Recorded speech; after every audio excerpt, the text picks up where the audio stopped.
Hey, and welcome to The Office Field Guide. I'm Chris, and I'm reviewing every episode of The Office. Today, we are looking at Season 3, Episode 12, entitled Traveling Salesman. This episode is chock full of goodness, so let's jump right in. It was written by a combination of Michael Schur and Stupenburg, and The Traveling Salesman was directed by showrunner Greg Daniels. It first aired on January 11th, 2007, and was viewed by 10.7 million people. It currently has an 8.6 out of 10 on IMDb, and the setup for this one is extremely simple. All the salespeople couple up to go on sales calls together, and that's it. The Office can make an incredible episode out of the most mundane topics. Your traveling salesman trivia is maybe a simple one. What are Dwight and Angela's middle names? Both of them are spoken on screen during this episode. With that, let's get these motors started. No one asked you anything ever? The first thing that interests me is that this is really a two-part arc, with the next episode, The Return. Along with some additional scenes, the Traveling Salesman episode actually aired with The Return to create this Frankenstein's monster of an hour-long episode. Daniels wanted to do this as one part fan service and the other part marketing for another round of sweeps. So these episodes are really closely related, being also directed and written by the exact same people. So we're going to see some themes overlap, which I think will be interesting when we get to the deeper meaning. But things to call out during this episode: I've always loved the continuity of this television series. Michael tossing's laundry would have made for just a great callback in and of itself, but it's actually a genius way to spur Andy's backstabbing. You know, if you want your laundry done right, I used to work at Abercrombie, so pretty good folder. And speaking of Andy, he's pretty unbearable during this arc. It's like we're touring Willy Wonka's chocolate factory and dropping off one by one. Well, guess what? I'm not falling in a chocolate river. Angela, it's pretty simple. Look at what I'm doing and go tell somebody it. Help. Police. Murder. My name is Andrew Bernard. I was with a group called Dunder Mifflin. Now gone, which is totally awesome. Hello? Why was he gone? He was such a nice guy. No, he was not. He was a total douche. Doompa-dee-doomp. And spoiler warning, it's a wonder that Angela ever dated this man and almost married him out of spite for Dwight killing Sprinkles. That was a really weird sentence, and The Office is weird. Anyway, another great callback is tucked away in this clip. Leave the keys. Did you catch that? All right, we'll play it again and I'll call it out. That's the keychain that Oscar gave Creed in the Christmas party episode in season 2. My theory is that Creed wanted his shirt back. He obviously forgot to get me something. And then he went into his closet and dug out this little number and then threw it in a bag. And so they traded. Yep, that's exactly what happened. And I think that because Pam ended up with the teapot, so Jim probably thinks that it'll bring him some good luck, as it did on that night. It's just one more piece of evidence that he's still got a thing for Pam. And while we're on this scene, I always love it when The Office takes to the streets. The one thing that's hard to hide is geological features. While they do a good job of showing the mountains in the background, they don't necessarily get rid of all the palm trees. On that topic, these people are acting cold here. It's LA, it's not cold. Acting! But I think Dwight's wincing face takes the cake. And while we've all come to expect Jim looking at the camera by now, I think Dwight's glance early in this episode... Well, it is very gracious of you to accept. Well, thank you, sir. Okay, now going by seniority. gets the best camera look of this episode. And for this week's episodes that we were robbed of more of this. We know the tax season's coming up, so by April 1st, we can have you fully stocked. 1. We have discount prices on ink cartridges. 3. And also any forms that you're gonna need. 7. We can custom make them. I could watch a full hour-long episode of Jim and Dwight doing sales calls. Their banter leading up and after is great, and they're just killing it with their sale. It's a magical thing that the showrunners have created with these two characters. The closest that we ever get to this missing episode would be in this montage during season 9's Suit Warehouse. We did it at a family-owned law firm, at a family-owned construction company, and a family-owned motorcycle store. Jim and Dwight Schrupert. So for the second time this season, there is some really good Photoshop work here too. John Krasinski and Rainn Wilson both provided some older pictures, and these editors got to work. I love that the Office background hasn't changed at all. It looks as though it was shot that day. But anyway, I think that's a great cue for us to dive into the deeper meaning. Why don't you explain this to me like I'm 5? Okay, real talk time. I hate car shopping. I'm the kind of guy that would rather pay a little bit more for something if it means that I don't have to deal with a salesman. There's just something about the whole dance that I just can't handle. But to each their own, some people love it. Car salesmen are one thing, but traveling salesmen, there's a whole different connotation that traveling salesmen carry. I weekly have to close my door on some salesmen, and I don't do it to be mean. I just do it because they're trained to prey on the goodwill of human behavior. If you keep that door open and listen to what they have to say, they still have a chance to make their sale. Which reminds me of a story real quick. One time I was at my office and I got a text from my wife near the end of the workday. She said that there was a vacuum salesman at the door, and I thought, okay, that's interesting. Well, about 20 minutes later or so, I get a text from her saying, hey, he won't leave the house.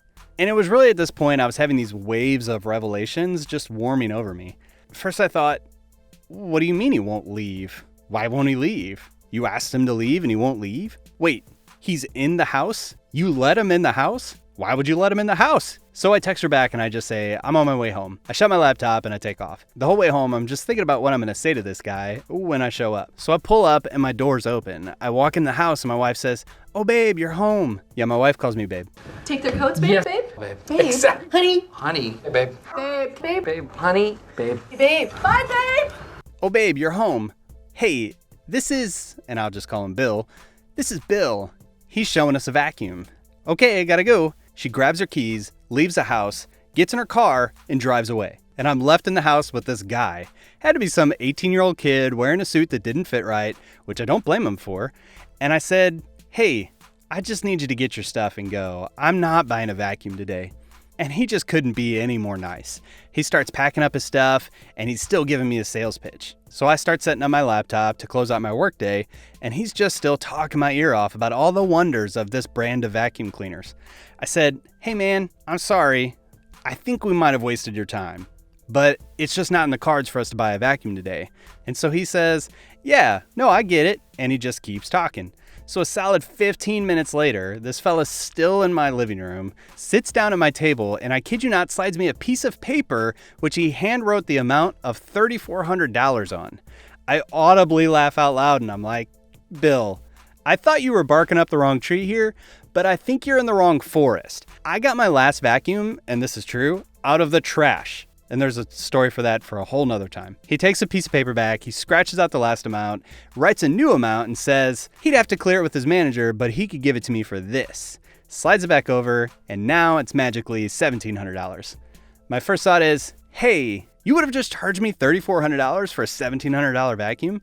My second thought, and what I said to him was, no thank you, we're done here. And then he takes the paper back and he says, I'm gonna lose my commission on this, but what do you think about this? Slides the paper back over, $700. At this point, I'm like, oh wow, maybe that's not a bad deal, down from $3,400.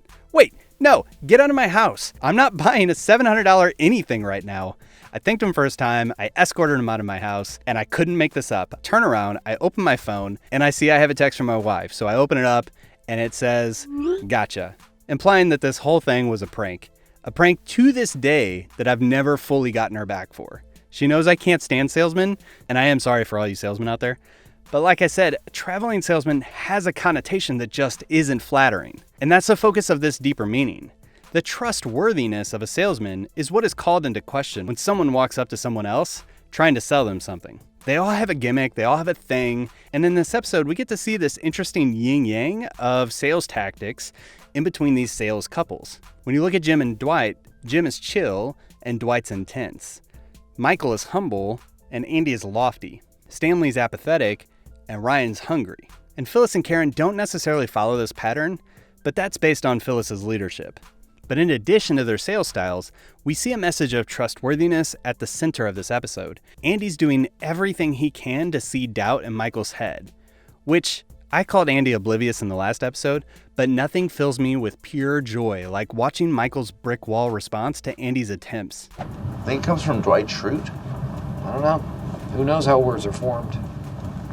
Dwight shines as bright as one can in Angela's eyes as a knight who's come to her rescue. But Dwight's trustworthiness is called into question because of his past incursions. Did you betray Dwight and try to steal his job or something? No. And you see this a little bit with Jim too. He started a relationship with someone who moved 2 hours without telling her about a former crush that he had with someone who sits less than 10 feet away from them. Pam? Did I ever have a thing for her? No. Why? Did she say something? So the message here is, sometimes it's best to just face the music and speak the truth. I've said this before, I don't get why Dwight and Angela keep their relationship a secret to the extent that they do. Michael, I cannot tell you what I was doing there. But you have to trust me. I would never do anything to hurt you or this company. Which ultimately end up in Dwight getting fired in this episode.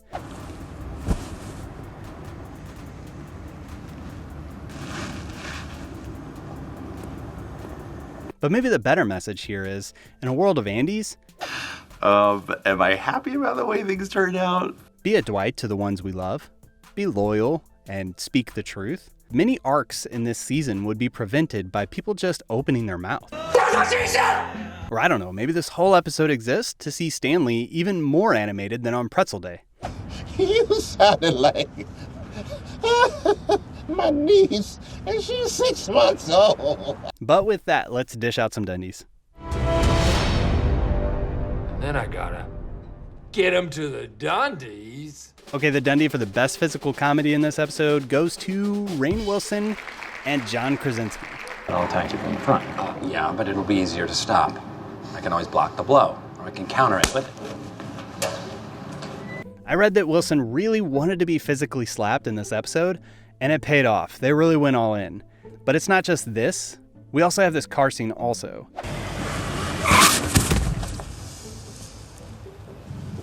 If you haven't seen it, I spliced together this edit of all the slaps and the hits in The Office. Well, at least all of them I could think of at the time. I'll put that link in the description. It's worth a watch. It always brightens my day up. Anyway, the second Dundee, let's go.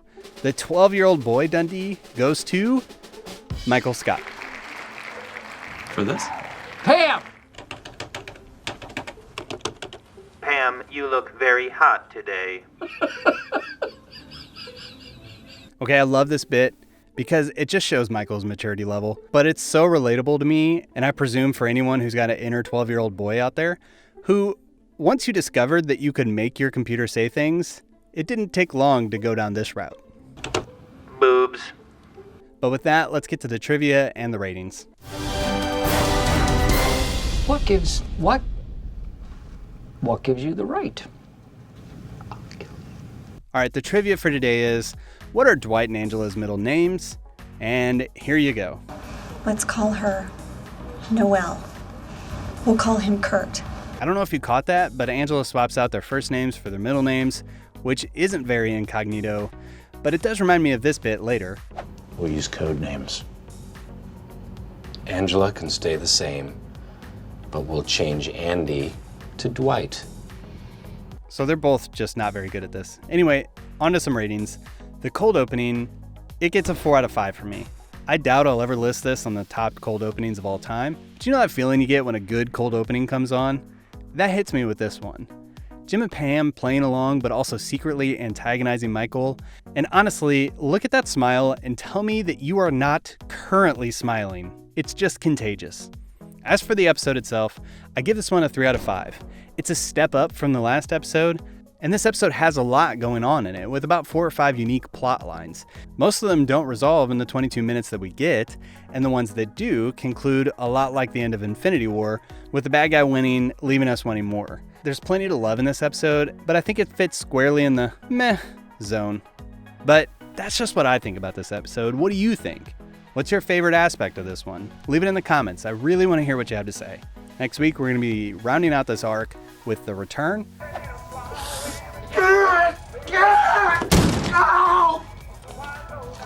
So watch ahead, and I'll see you next week.